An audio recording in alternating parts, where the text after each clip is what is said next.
surrender. If the option without fear before our enemies, we have sworn an oath to restore Biafra, or we die in the process. There will be no retreat and no surrender. If the option they give to us is to seek our restoration by violence, every living thing living in the zoo will be destroyed. All the animals will be destroyed. It's a promise and a pledge we're making to them. They must understand that we just don't love our country. We are fanatical about Biafra. We will do everything humanly possible to ensure that Biafra comes. It is either the flag of Biafra is raised up or I am lowered into the grave. One of the two must happen. It is better for this heaven and this earth not to exist than for Biafra not to come to pass. We dedicate it into the hands of Chukwu Abiyama, the creator of the heavens and the earth, because only him decreed that we should exist as a race, and only him has the say to decide and to determine if we are to survive or not. We don't rest our hopes in any man. We don't believe that any country can do anything for us. We are going to reaffirm our faith in the supremacy of the creator of the heavens and the earth, Chukwu Abiyama, upon to whom and in whom every glory and honor belongs to. That's why we worship him and nothing else and no other.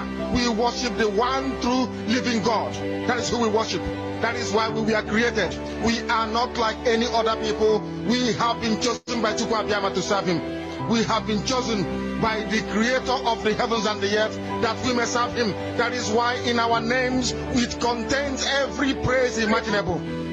Every praise imaginable to the Most High is contained within our names, because we are very special people.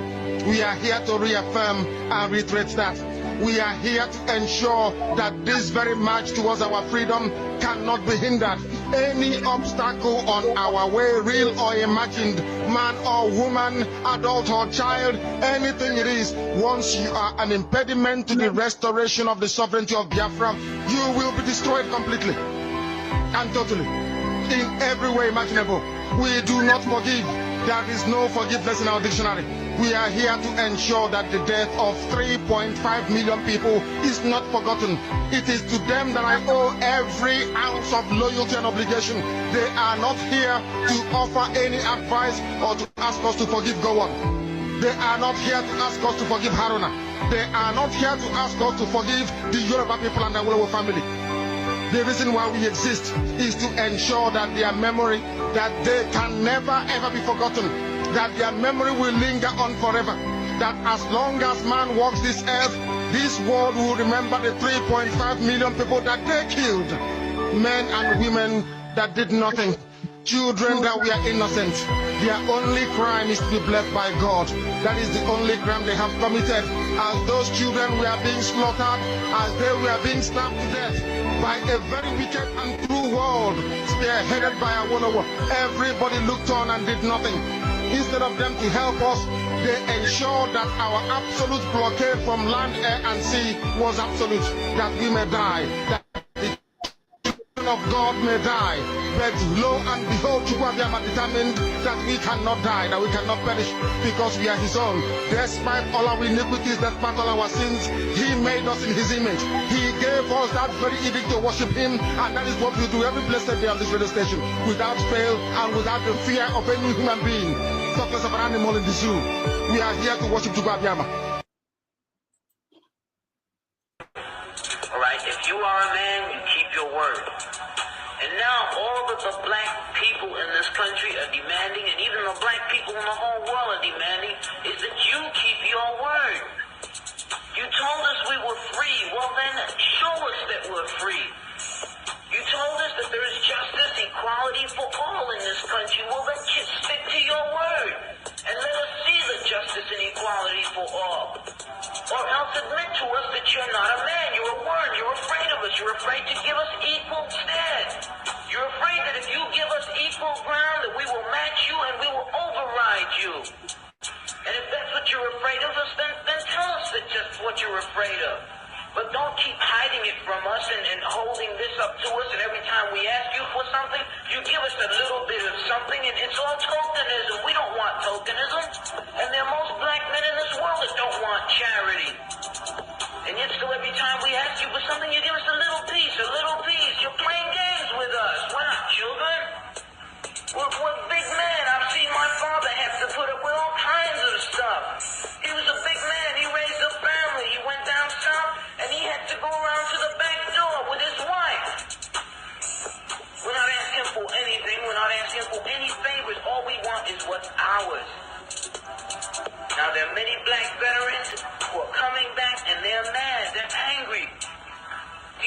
we're going to sit down through this. Our fathers didn't have the knowledge that we have.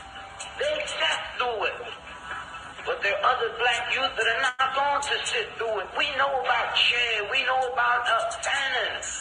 We've read the books of our revolution. We've listened to Mao and his quotations. We know where we stand. We're not going to sit for it. We're asking, and if we ask and we don't get, we're prepared to stand up and take it.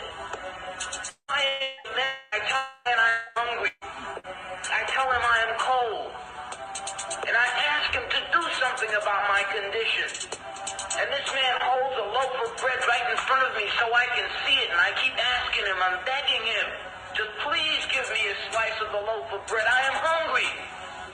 Then it is known by every psychologist that the next step in the progression is I am going to knock him upside the head and take the bread from him. I'm not going to starve to death. All we're asking, no one wants to see blood. No one likes the smell of blood. No one wants war. Anyone who's been in war doesn't want war. Everyone knows what it is to see the inside of a man's gut hanging out and see your friends die, see relatives die. No one wants to regress back to the state of mind where you have to think it's all for the cause, therefore my mother has to die, my wife has to die, my brothers and sisters have to die. No one wants that. But you're pushing us to it. You're leaving us no choice. We're asking, we're begging. The students up at Columbia, they ask. The brothers down south ask. The brothers in Latin America, the brothers in Africa, they're all asking. All they're doing is asking. Our fathers asked. Our grandfathers asked. The presidents of our universities, our colleges had to go to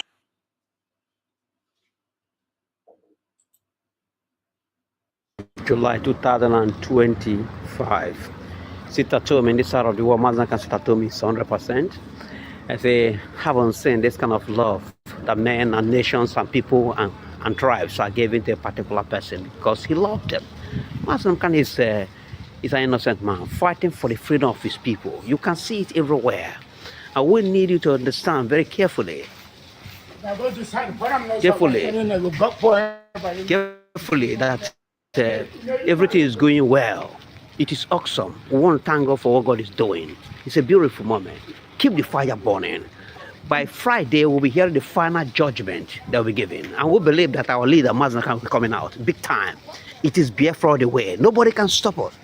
We are paying, we are told, we are maligned and marginalized in this country, Nigeria, and we're going home. This global news we're reporting from this side of the world, a Aba State precisely, one of the busiest and industrial region of the eastern Nigeria. Aba, we are going home. Confirm. Brother and sister, keep the fire burning. We are going home. There's no need to talk much. We are going home. Mazda Khan must be released. Whether like it or not, it's coming out. It's a pain that our people have been trouble everywhere. That's To so many things. And some have few I refuse to understand. But there's no need for talk much. We are going home. Keep the fire burning. Mazda Khan, you're welcome. This Friday, let everyone gather together to welcome our supreme leader. Global Israel is reporting from this side of the world. Today, it remains 14th day of July 2025. confirm.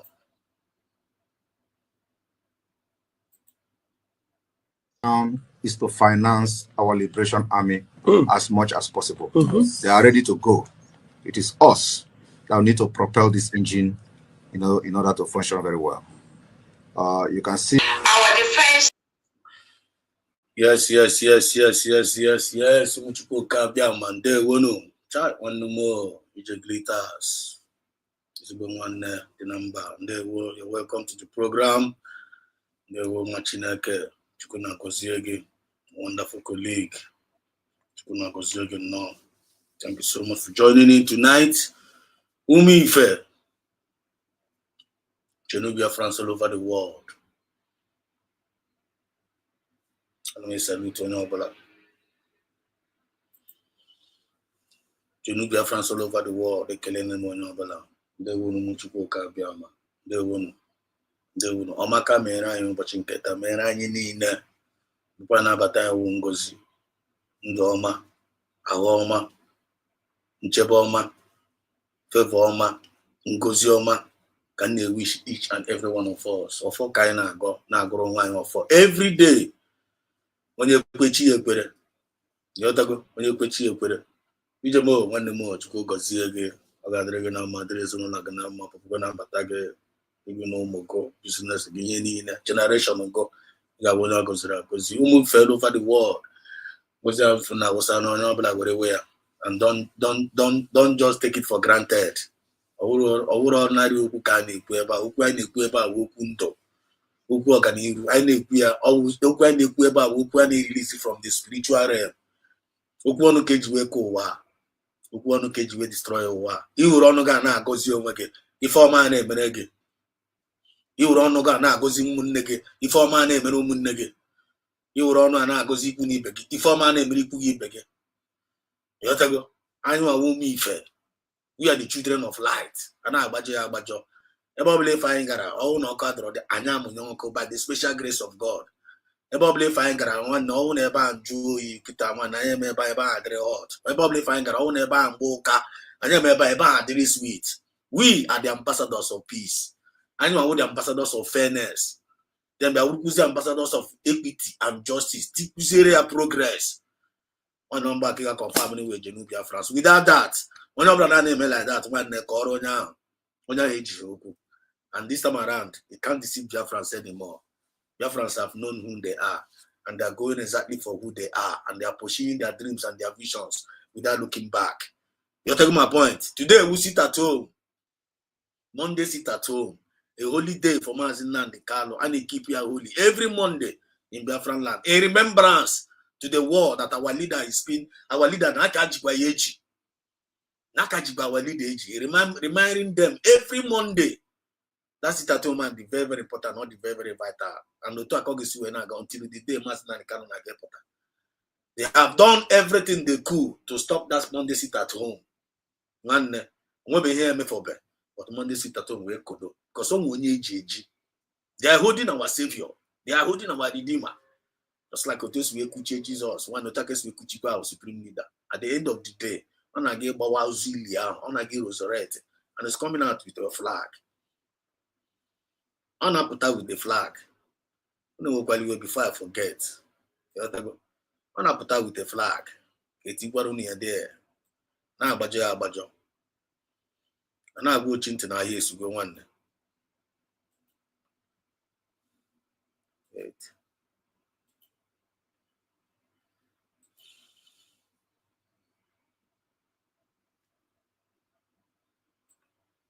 Just a minute.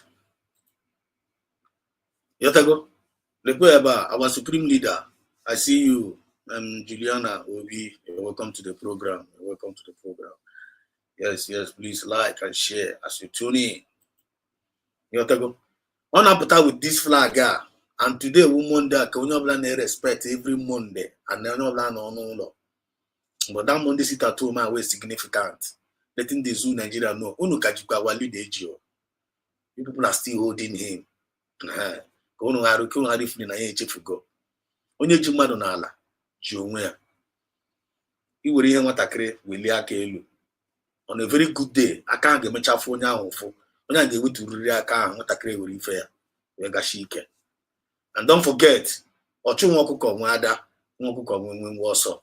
So you are welcome to tonight's program. Unu na-abata na-click the like button ọkwa ma olorogo ịmara na oziọma anyị na-ezi ebe a on him and I na-ekwu eziokwu without mixing word. Him and I the genuine from our spirit and from our mind. Man I na-agba ya na-ekwu ebe a eziokwu. You know that ihe na-ezi oziọma na ebe a na-ezi ozi ebe a oziọma Chukwu nna nwanne agaghị abịarụwa gị biko bịa diwe gị ozi you click the like button be share the program so that onye ọzọ wee nụrụkwa ihe anyị na-anụrụ. Don't be greedy and don't be selfish and don't forget as a genuine Biafrans you must try to be an ambassador of peace, fairness, equity, and justice and progress. You're gonna be progressive. You're gonna be optimistic. You're gonna be progressive. You're gonna be optimistic. You're gonna have any bad intention attacking in your mind as a Biafran. Don't allow the devil to enter you as a Biafran. Make sure that in a way we educate with former. making sure you're getting the right information, using that right information and doing the right thing so that you can get the rightful result. There are many voices out there. There are many voices out there who may depend in God in again. And God, you in the mother again now. You have a mother again and with an effect in you. So we are raising a new nation. We are our leader there. We are raising a new nation. And this nation now where men filled with integrity, women filled with integrity, our young girls filled with integrity, our boys filled with integrity, our government filled with integrity. That is the dream of the USB. That is the nation we are looking for. That is the nation we want to build. And this is the time for us to come together and to build that nation now for the man or the money. Everything that you think that is good, bring it on the table. Everything that you think that is wise, bring it on the table. Anything that you think that is productive, bring it on the table for the well-being of your future generation. Every sacrifice you are laying today, you are laying it for your future generation. It's not even for we. As we, being a good parents, we want to secure a very good life for our future generation. I hope you're making progress here. Abalia, don't forget, this is Biafran Exodus TV. Always bringing you the message of redemption and liberation to the hearts and the minds of our people. I am this station stand. I stand before, and I am this able we shift to. That is the calling of this station in a year. That is the calling of this platform in a year. My redemption and liberation to the hearts and the minds of our people. And don't forget, charity begins at home. Before again, I talk about support matter. You get boost or support go do again. You get boost or support again. Before you guys see Kiganya Madudo outside, you get boost or go do Mugudo. And Bobby the new Mugudo, one nigga union outside, Udo. And the boy in the union outside, Udo, all redemption killing you now, all liberation killing you now. And don't you dispose him appreciate that person in a new down, dispose him go again, appreciate. When you're being in Udo, disposed to appreciate you. When you're disposing with a grateful heart to appreciate you. I want to have a grateful heart to appreciate you. Go and then you do automatically. Man, I go to now. Always oku, always oku, always oku. And I buy. So if they refuse to appreciate you, go and then you down. One they will go to Gantina, Kashike. USB have come to give peace. Masina the Carlo come to give peace. Masina the Carlo came to give life. Masina the Carlo came to bring justice. Masina the Carlo came to bring equity. Masina the Carlo came to bring fairness. That's what makes him a supreme leader. That what makes him a genuine real Biafran. That's why when the Japan wine umuchineke. Are we communicating tonight? All we ask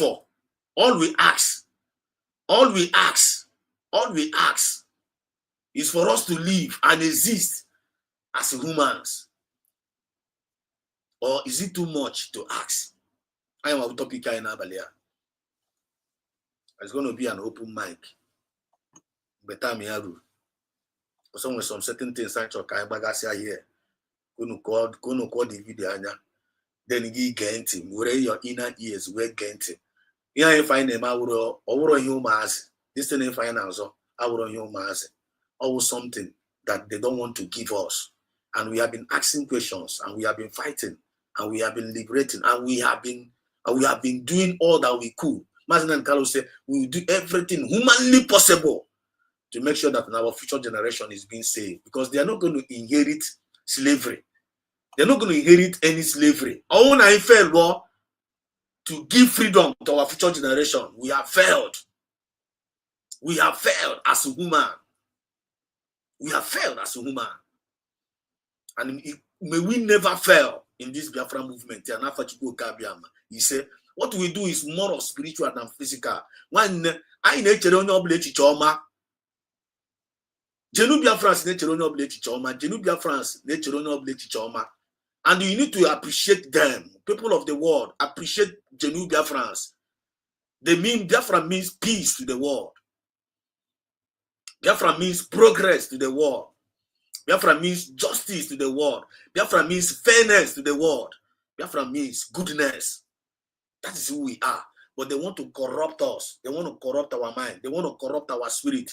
They want to corrupt everything about us, so that the people of the world will be seeing us as an evil ones. So that people of the world will be seeing us as confused ones because of the so-called plant agents they planted among us. But the good news is all of them are getting destroyed. The good news is all of them, all those agents are getting destroyed day in, day out. And they're not going to escape it. Because so the more they are busy planting that evil seed, the more they are busy planting that evil seed to destroy us, the more the spirit of Biafra is planting destruction spirit among them. And they are being getting destroyed. Remember, Ochun Wakuko, Wada, Wakuko Megine, Mwenwoso. Onye no chiri.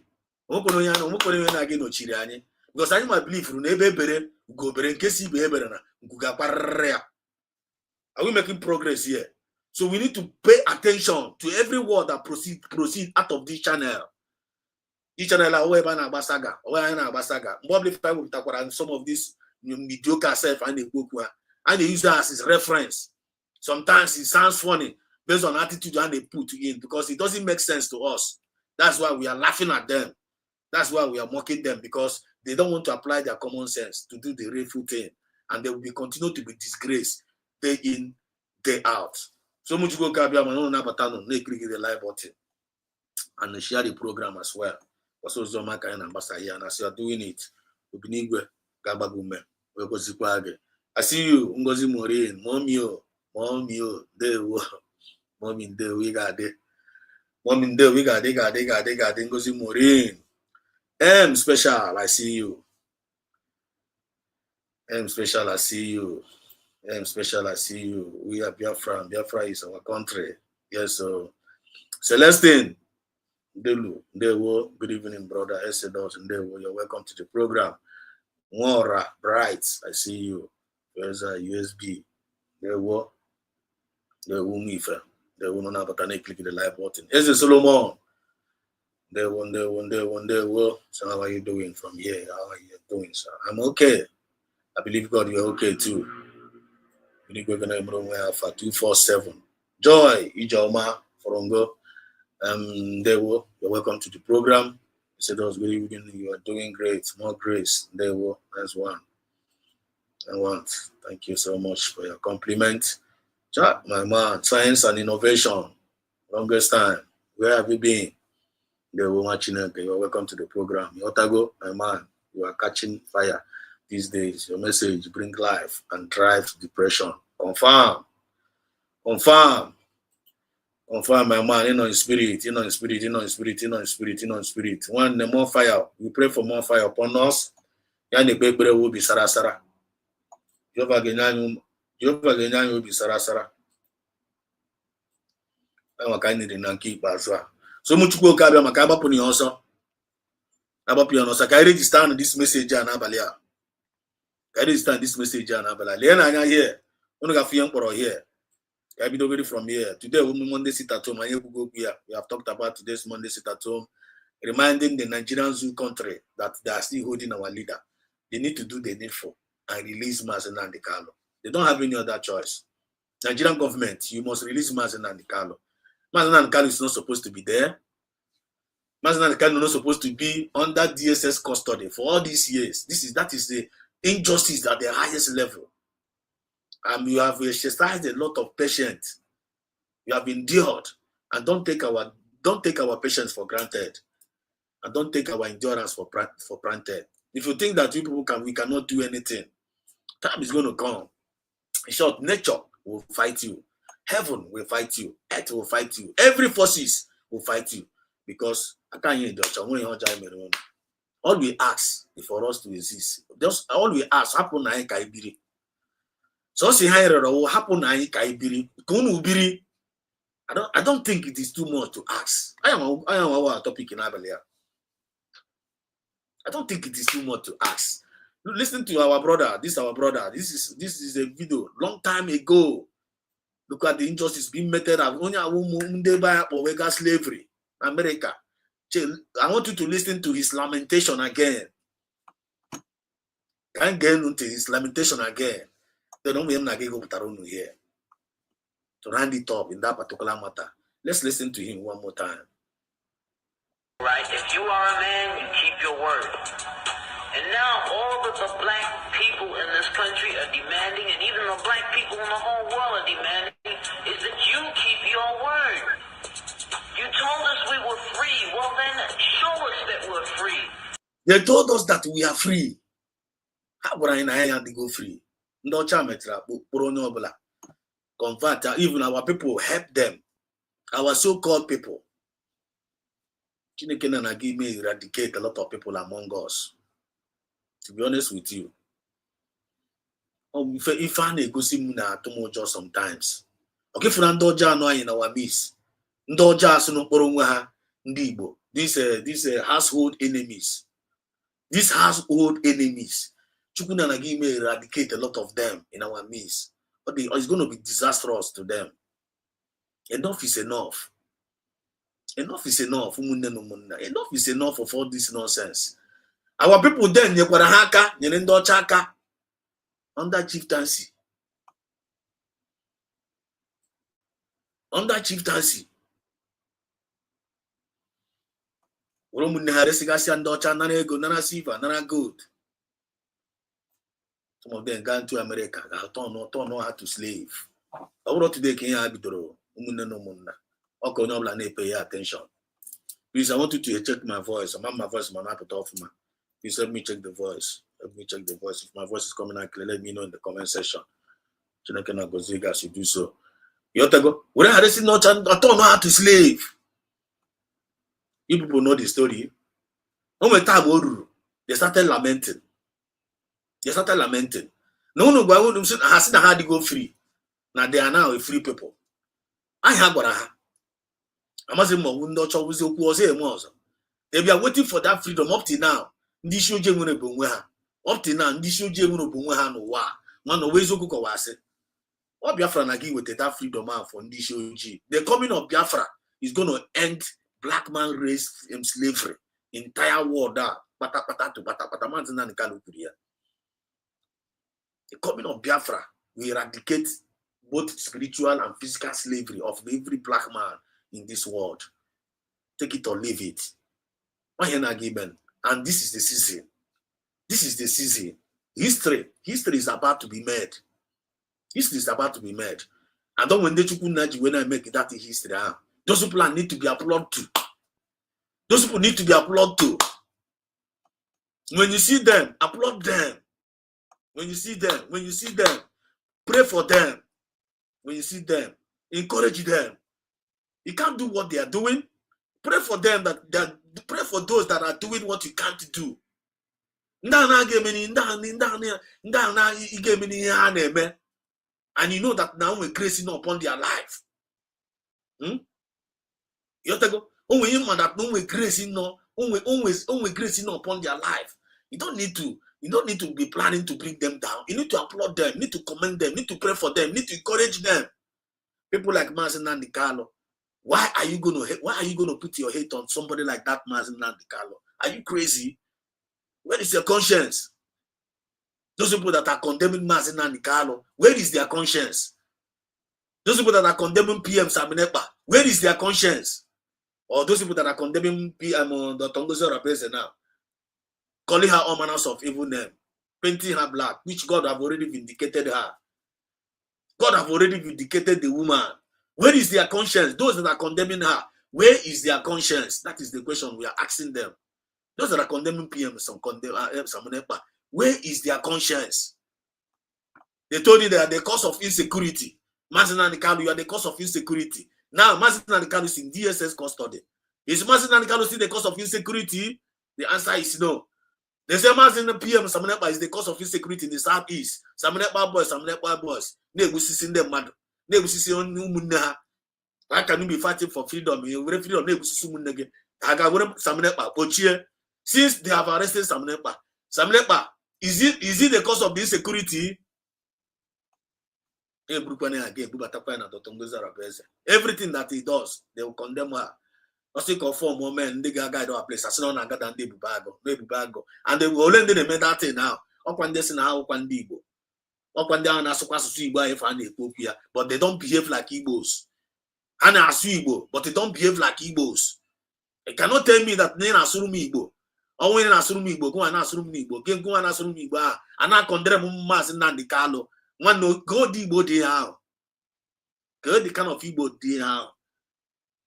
That's not the kind of condemn. Okay, you join me again, and then I see Igbo. What qualified that person to be an Igbo person? What qualified that person to be a genuine? What qualified that person? Is that what Biafra stands for? The answer is no.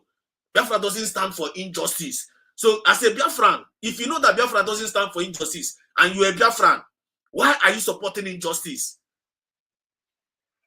Why are you supporting injustice? That is our question to that person. Where is their conscience? All we ask for is to live and exist. All Biafrans ask for, genuine Biafrans, genuine Biafrans, all they ask for is for them to exist and they live and exist as no human.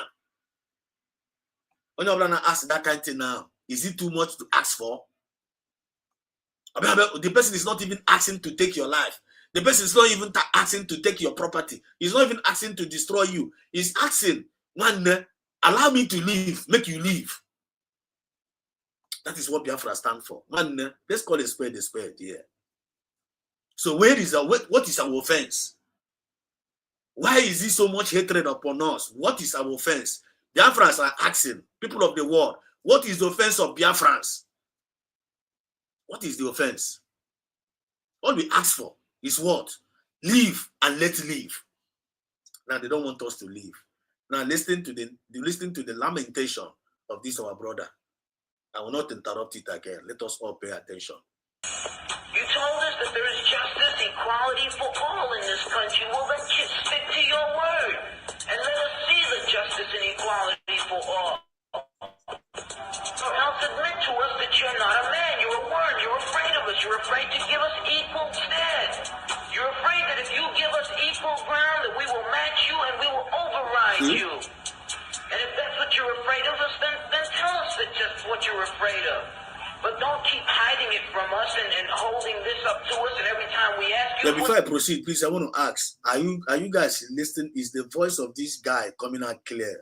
Are you listening? Are you hearing everything that he's saying sound and clear? Please let me know in the comment section.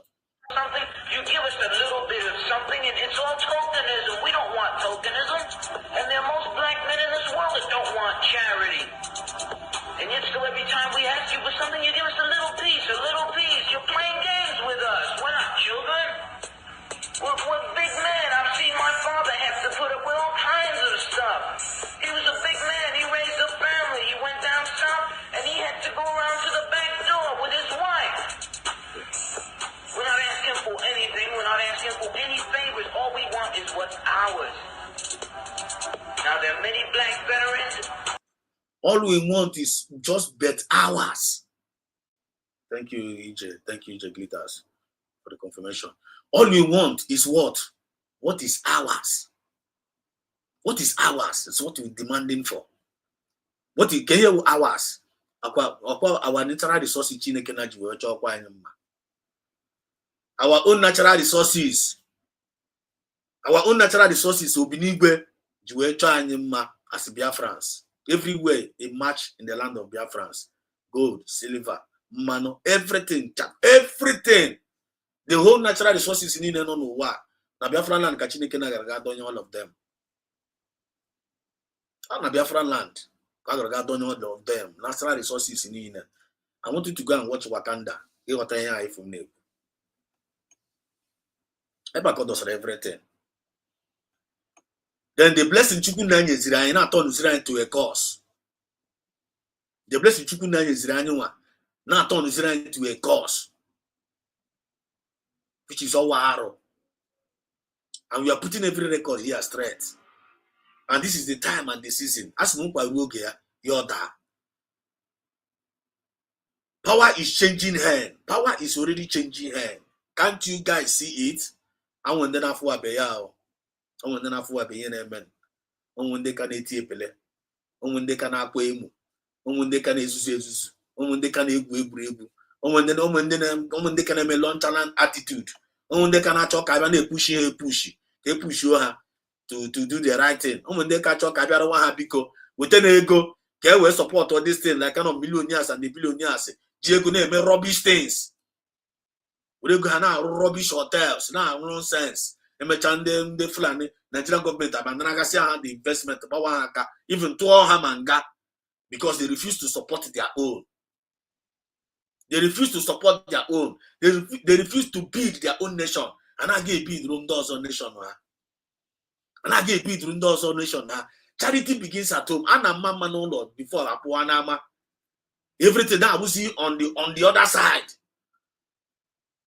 We must change the narrative this time around. We must make things all right now. Because if you don't enjoy him now, you know feel that now, who is this guy? And you want to belittle Onye you don't want to pay attention because you know God Obinigwe can use anybody to pass a message to you. It's just that now when are you paying attention to receive that message? Before man about guys here today. You go you'll be mandated. You can't also be mandated to do it.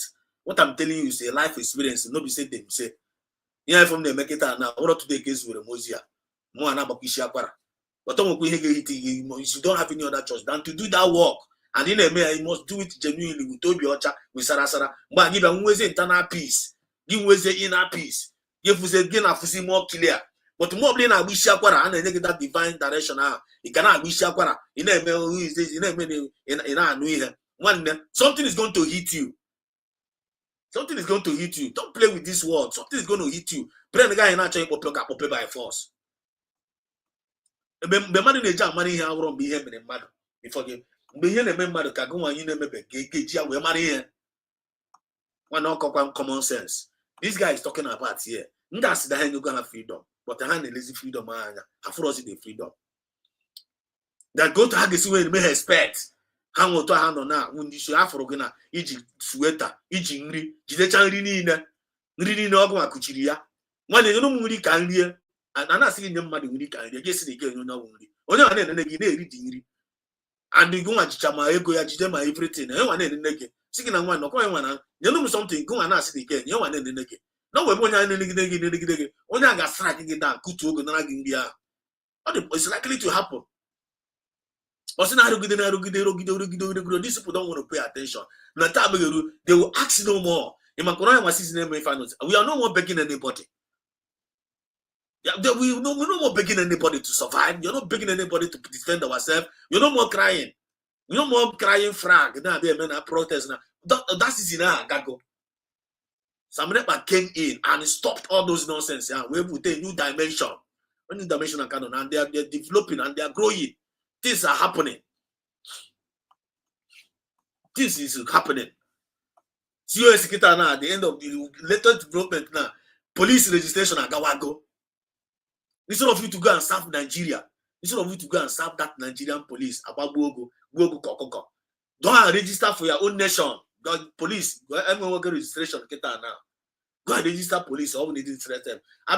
Don't go now. If you want to pay attention to all those mediocres that are twisting everything that comes from the USB government, and you want to be listening to them, if you government family have to condemn, but they are not doing anything. They are not doing anything at all. For this mediocre group of individuals, watching group, as not 4 back 1, 4 back 2, 4 back 3, CROC Republic, nonsense, and create your own mushroom group and not cause confusion. Then and I say those mushroom are not condemned. The original government, they'll be condemning it. The original government team and all the West structure, those individuals are not condemned. Then all can be able to be condemning the original structure. How are they way hatchet? Can I talk about believe they're in? How are they going to structure? They were any backbone, they were nothing. Can I talk about believe they're on them? They just here go when they make you reason them now. Are you stupid? Reason now. How are you going to reason now? It happened the main structure in Balania, and the structure now majority carries the go. FDC demand or they well organized. They are respected men of integrity. They more operate. Give up a chaha. Now they get mediocres. Nde for hana rari from morning to night. Oh, so see hana no in a baby bono causing nuisance. Na koeri. Or that kigana gege. I pass abuse, self defense. Asking no. Don't forget about them. Actually, we sitting there, but don't do self defense. Gaga the way hunting. One if let us listen to this, our brother. We are going somewhere tonight. We're coming back and they're mad. They're angry. Do you think that they're going to sit down through this? Our fathers didn't have the knowledge that we have. They sat through it.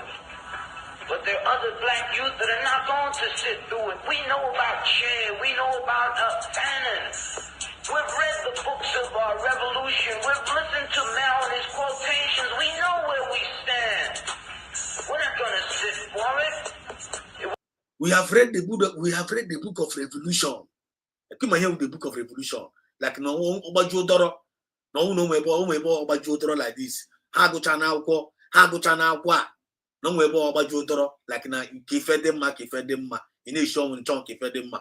The ha go chana kwa revolution. Man, I gave me no Obajodoro that time. And ha go chana all those things ya. Onye na kuya na unwi fede ya. Onye aga unwa Biafra. Ejigbeji no ya wa fofa lekwe ha here. Even on here today. Now go chana for revolution now. Now man chana ya game in times like this. I'm ya game tipi onye obala. But one but acho him ya. Acho him for na ebu dem mad because of na they demand something. Now how will you use the common sense make the rifle thing? Ka ga side ya. They can hear with their problem. I hear this guy in the here. And don't want the same thing I can want to make here. Can make one now. Can hear problem on that. Can hear problem there one Nigeria. Can hear problem on the Southeast governors. Can hear problem on the US Nigeria and then area one there. Can hear the problem of them for back 1, for back 2, for back 3, Republic, CRC. Nonsense, and they creating unnecessary division among us from pit of hell. Can hear their problem. Eh? Hapụrụ m ife ka ha biri, hapụrụ ndị isi dị mma ka ha kpakọta nso ọnụ, ịchọ nka hapụ ha ka ha kpakọta nso ọnụ. Sọsọ ihe ga na-arụ na-emebi. A na-achọ ka na-emezi, ha nwa na-emebi. What is their problem and where is their conscience? All we ask for is to live and exist as humans, or is it too much to ask? That is the question. This lamentation of this guy in the neighbor now, or anything different from here, Master Kalu they preach. This lamentation of this guy in the Kuwa for how many years ago? Watch a picture on here, picture today. Picture on here today. Yeah, this guy in the Kuwa. When you teacher from here, PM Samine and they preach. When you teacher, I was still going to play COS own. When you teacher, behind I call out this why. And we are standing on the reality now. This is happening. One, and I go into na years ago. History is going to repeat again. I would today for what are things. As an ana low wallow. Always in a way. History may repeat somewhere. On the electoral war, Bichako war, Mechakwa again. The same thing I make again. The other amazing ban. And one no will be made a mistake before. I make the mistake again. Oh no, we be made a mistake. I want our forefathers made a mistake. We're not going to repeat the same mistake. I make what. Because all anyone made a mistake can't bound. Because all DNA. So this time around, I have an opportunity. Go check what the mistake hammering. Why can't we do the right thing? And doing the right thing, kita now for us to get ourselves saved from the hands of all these blood suckers, all these parasites, all these vampires, because they are only surviving by us. Now they may exist. So for us, on would they again. But I want to stop them, or was it our own game? I don't know if we are communicating here. Listen to the lamentation of this. We're asking, and if we ask and we don't get, we're prepared to stand up and take it. If I ask a man, I tell a man I am hungry. I tell him I am cold. And I ask him to do something about my condition. And this man holds a loaf of bread right in front of me so I can see it, and I keep asking him, I'm begging him to please give me a slice of the loaf of bread. I am hungry. Then it is known by every psychologist that the next step in the progression is I am going to knock him upside the head. Not today, Nigerians were kuchishi everywhere. Kuchishi Biafra, kuchishi everything the good about us. Kuchishi, even my asik arise, okay, ha kutu my business, kutu everything. And I said, because you give me my business na hajo. I'm going to hear this man here. Give me my I'm nowhere. Give me my license and I nowhere. Everything I kuchishi everywhere. Akaobi. Is there somebody who say that na one there? This injustice they go too much. Stop killing my people. Who they see my people? Akwai would do offense of Mazina Di Carlo. Akwai would do offense of PM Samanepa na Finland kita na bezikbe. I'm affiliated terrorism. Affiliated. I don't know in English. Affiliated terrorism. No, in your name what they affiliated. But you know for the real terrorist people na arwa. They men or affiliated ya. You can confirm one ya. When you put here. When happen the real terrorist people now we're affiliated. We confirm ndo robara. Uno na facha kwa facha ba ko chegbe eze don okwu n'ọnụ na anụ na-egbe ebe ndị isi mmadụ unu afọ ha na onye na-ekwute okwu ha but unu gara unu abịa ga anwụrụ onye na-asị ka their people to be free then unu na-apịazi onye ahụ affiliated with terrorism because of ha na-eme self defense. Now ihe a na-achịkọwatara gị na nke ikpeazụ a now self-defense kita now was terrorism. I want to check for you to be a self-defense man. Actually say with self-defense yourself. Appears against terrorism. Then in that be buzigebu.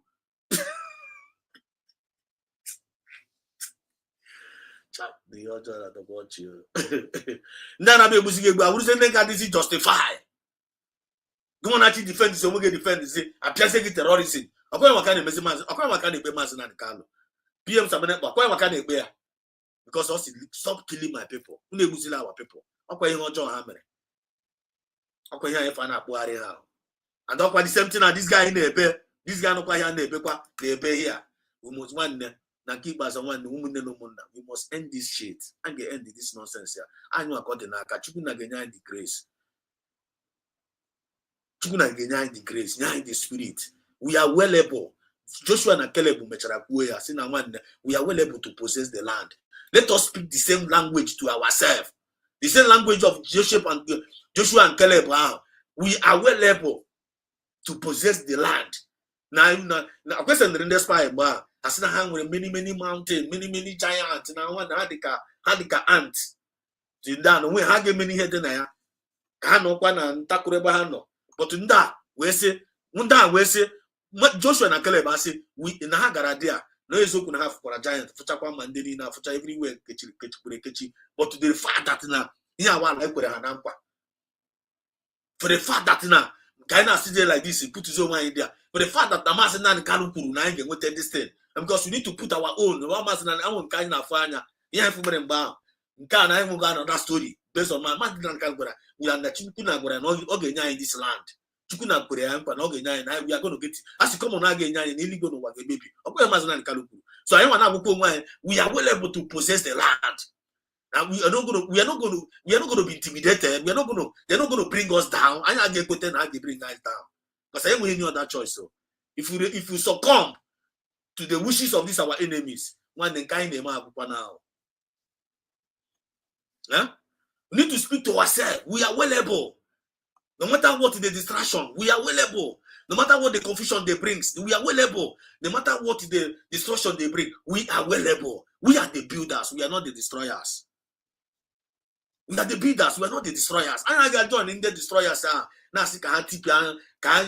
John and then because now all we ask for is to live and exist as a human, and not too much to ask for. What one prayer point and way, but you could si Chineke na rock get too much no wow.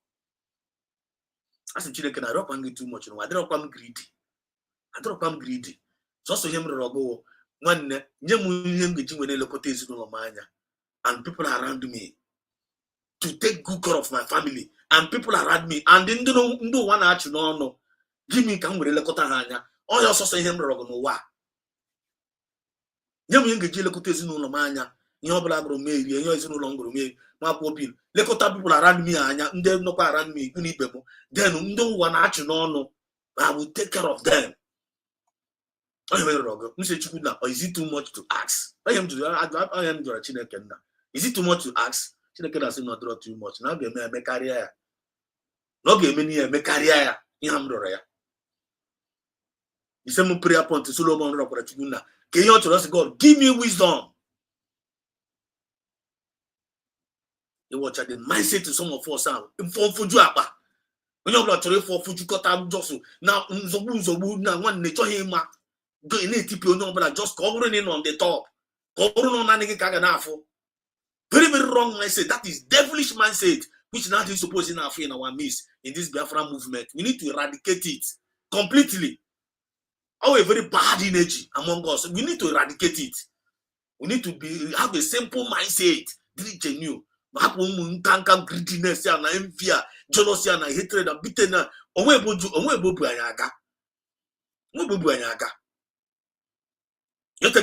He can't take, he's not taking us anywhere until I know that self-discipline now. No one that moral decency.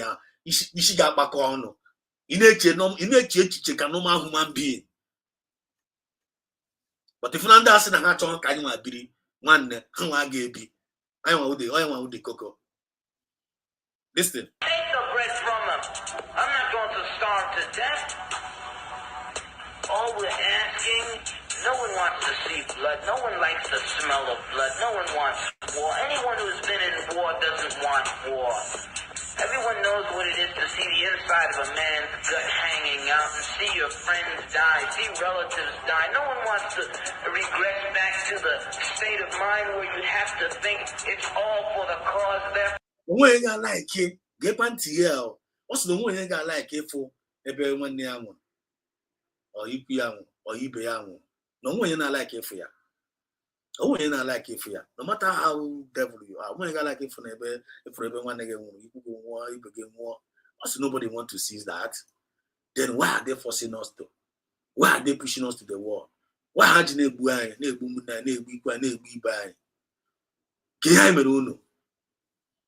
Then no because of blessing of Chukunanya. No, I'm aware we will not. One, uno de Tupanu had the Tupanu fair. What then how you were?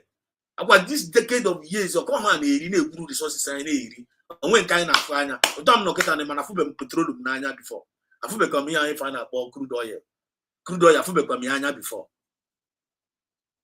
I feel crude oil. I don't think I'm out to go crude oil. Nanyama, Metiaka, Anamami and Aunt.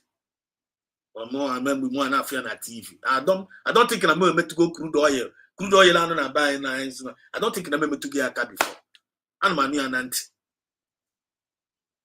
Yeah? For you to know the level of the wickedness in that one, then all because of this blessing natural one just allow us to live. All no crude oil, now can you are free. President Kalu said it. I heard him. I'm in the comment section. What are they? I couldn't know President Kalu. No crude oil. Now can you are free. Just allow us to be. Still yet. That is something is about to happen. Something is about to happen. Heaven is about to fall for our sake. And something is about to happen. Because enough is enough. The cry of Umuchuku Nerugo Chineke Dante, if you people are not getting it. The same cry I have from Kuruna, Asina won't Megidre, Asina, the cry of Umuchuku Narugo Nante. Just have heard their cry. I have heard their cry. Now this is the time for me to save my people. Omereya konumereya. Omereya. How one man go use it? TPI whole nation. One man go use it. TPI whole Egypt. One man.